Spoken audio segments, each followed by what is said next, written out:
Assalamualaikum warahmatullahi wabarakatuh. Selamat berjumpa lagi anak-anakku yang hebat. Sekarang kita akan belajar mengenai tema 5, ekosistem, subtema 2, hubungan antar makhluk hidup dalam ekosistem.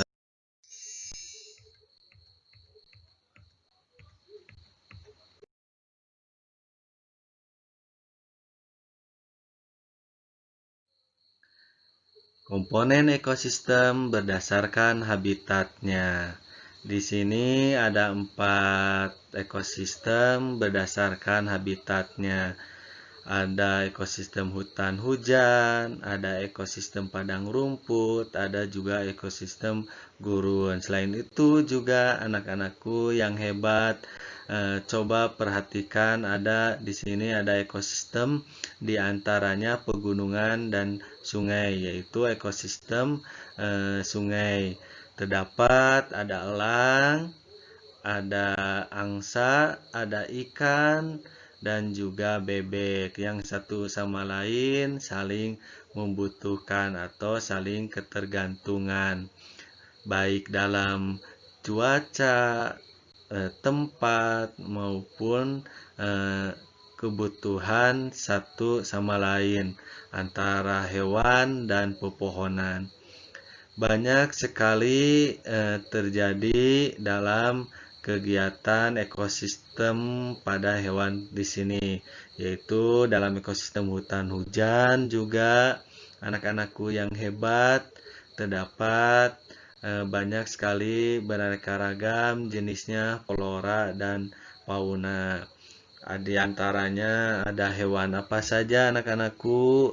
Ada hewan singa, ular, terus lagi orang utan, dan banyak lagi terdapat ekosistem hutan hujan. Dan juga ekosistem padang rumput. Biasanya ekosistem padang rumput di sini hewannya itu kebanyakan adalah hewan yang suka memakan rumput. Karena salah satunya adalah kerbau atau sapi, juga jenis dalam ekosistem padang rumput. Dan ekosistem gurun. Silahkan anak-anakku, di ekosistem gurun terdapat yang namanya karena cuacanya panas dan juga pepohonannya jarang atau tidak terlihat, maka di dalam ekosistem gurun itu terdapat yang namanya hewannya ada unta, kalajengking, dan sebagainya yang terdapat di ekosistem gurun. Ya, dari keempat komponen ekosistem tersebut yang satu sama lain saling membutuhkan, maka terjadilah yang namanya rantai makanan. Yang dimana rantai makanan adalah peristiwa makan dan dimakan antara sesama makhluk hidup dengan urutan-urutan tertentu. Dalam suatu rantai makanan terdapat makhluk hidup yang mempunyai peran sebagai produsen, konsumen, dan sebagai dekomposer atau pengurai. Setiap tingkah dari rantai makanan dalam sebuah ekosistem disebut juga dengan tingkat tropik. Pada tingkat tropik yang pertama, yakni suatu organisme yang menghasilkan atau membuat suatu zat makanan sendiri, yakni tumbuh-tumbuhan hijau, disebut bias, disebut juga sebagai produsen. Lalu organisme yang menempati urutan tingkat tropik yang kedua yaitu konsumen primer atau disebut juga konsumen tingkat 1. Konsumen ini umumnya ditempati oleh hewan-hewan herbivora atau pemakan tumbuhan. Selanjutnya yang menempati urutan tropik ketiga disebut dengan konsumen sekunder atau konsumen 2. Umumnya ditempati oleh hewan-hewan karnivora atau hewan pemakan daging, dan seterusnya. Dan organisme yang menempati tingkat tertinggi atau yang terakhir disebut juga dengan konsumen puncak biasanya ditempati oleh hewan omnivora. Itu pengertian dari rantai makanan anak-anakku yang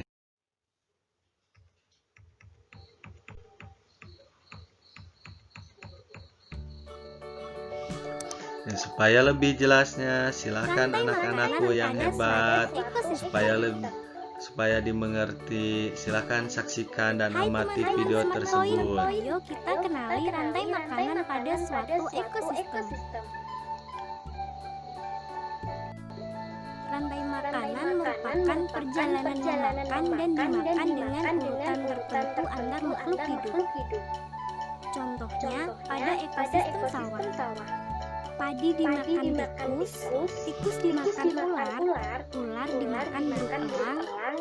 Selanjutnya, burung elang yang mati akan diuraikan oleh makhluk hidup pengurai dan bercampur dengan tanah.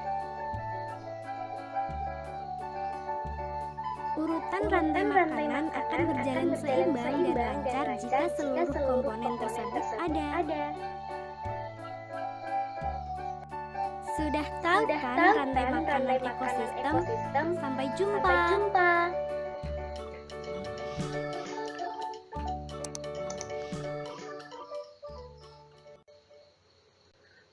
Ya, sudah jelas kan anak-anakku yang hebat dari video tersebut mengenai rantai makanan. Ya, untuk lebih jelasnya Bapak ini akan menampilkan pada layar gambar-gambar mengenai rantai makanan. Silahkan untuk dipahami lebih jelas. Sehingga dalam hubungan ekosistem terdapat yang namanya saling membutuhkan yang satu sama lain. Ada juga pada hubungan tersebut ada yang namanya simbiosis, yaitu simbiosis mutualisme, simbiosis komensalisme, dan simbiosis paratisme.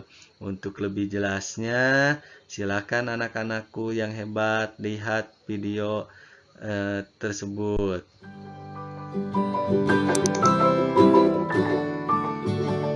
Simbiosis dan jenis-jenisnya.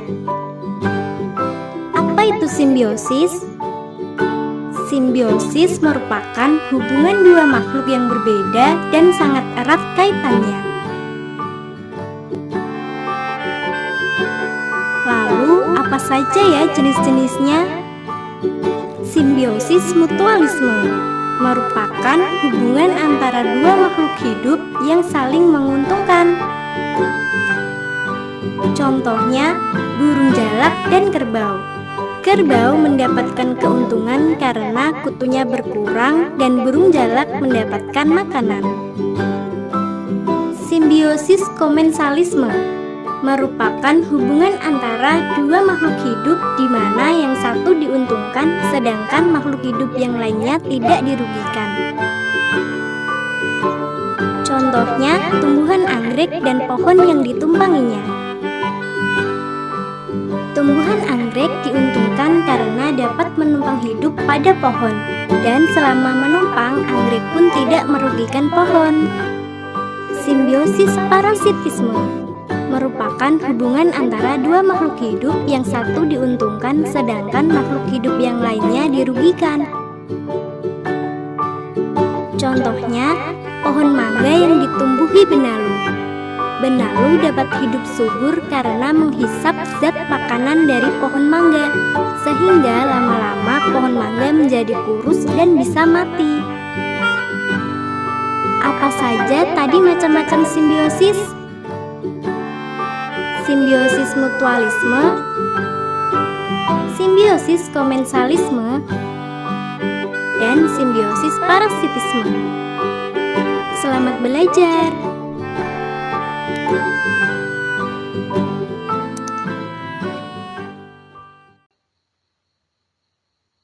Ya, anak-anakku yang hebat barusan melihat serta mendengarkan dan menyaksikan video mengenai simbiosis. Di sini ada kerbau dan burung tersebut termasuk pada simbiosis mutualisme karena saling menguntungkan satu sama lain. Dan juga gambar tersebut ada di lingkungan atau di rumah anak-anakku yang hebat. Di sana ada lalat. Lalat biasanya hinggap di kulit. Itu termasuk adalah simbiosis paratisme. Kenapa disebut simbiosis paratisme? Karena lalat itu hinggap di kulit untuk mengambil darah kita sehingga darah kita menjadi gatal atau merah-merah. Yang diuntungkan siapa? Yang diuntungkan adalah lalat. Yang dirugikan siapa? Yaitu kita sendiri atau kulit kita menjadi gatal-gatal. Yang selanjutnya adalah ikan. Ikan bersama atau hinggap atau tempat habitatnya di rumputan laut. Ikan diuntungkan dan juga ikan juga tidak diuntungkan dan rumput laut juga tidak diuntungkan, yaitu simbiosis komensalisme yang satu sama lain tidak dirugikan. Yaitu anak-anakku yang hebat mengenai tentang rantai makanan, simbiosis, jenis-jenis simbiosis, sekaligus mungkin hubungan makhluk hidup dalam ekosistem. Yang dimana anak-anakku yang hebat, hubungan makhluk hidup dalam ekosistem, semua makhluk hidup memiliki ketergantungan yang saling mengisi antar yang satu dengan yang lainnya. Manusia memerlukan tumbuhan dan hewan juga memerlukan manusia. Demikian juga hewan. Makhluk hidup juga membutuhkan tanah, udara, air, dan matahari untuk mendukung kehidupannya.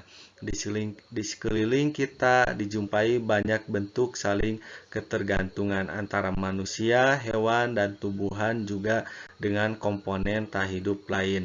Di dunia terdapat berbagai jenis ekosistem, baik ekosistem air maupun ekosistem darat. Di dalam ekosistem terjadi interaksi atau hubungan yang saling membutuhkan antar makhluk hidup dan antara makhluk hidup dengan komponen tak hidup.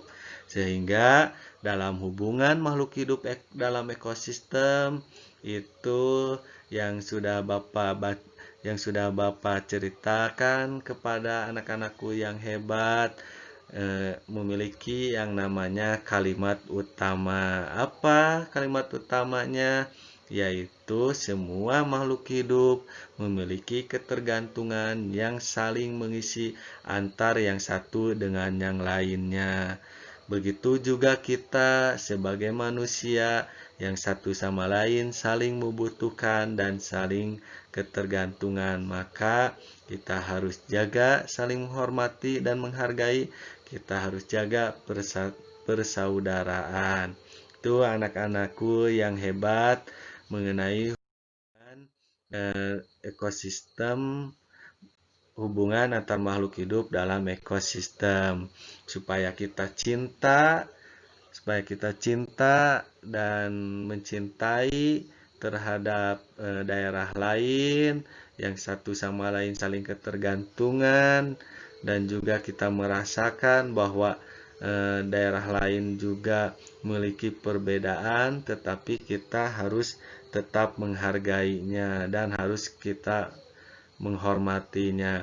Ini Bapak akan menampilkan tarian daerah Turuglanggay yang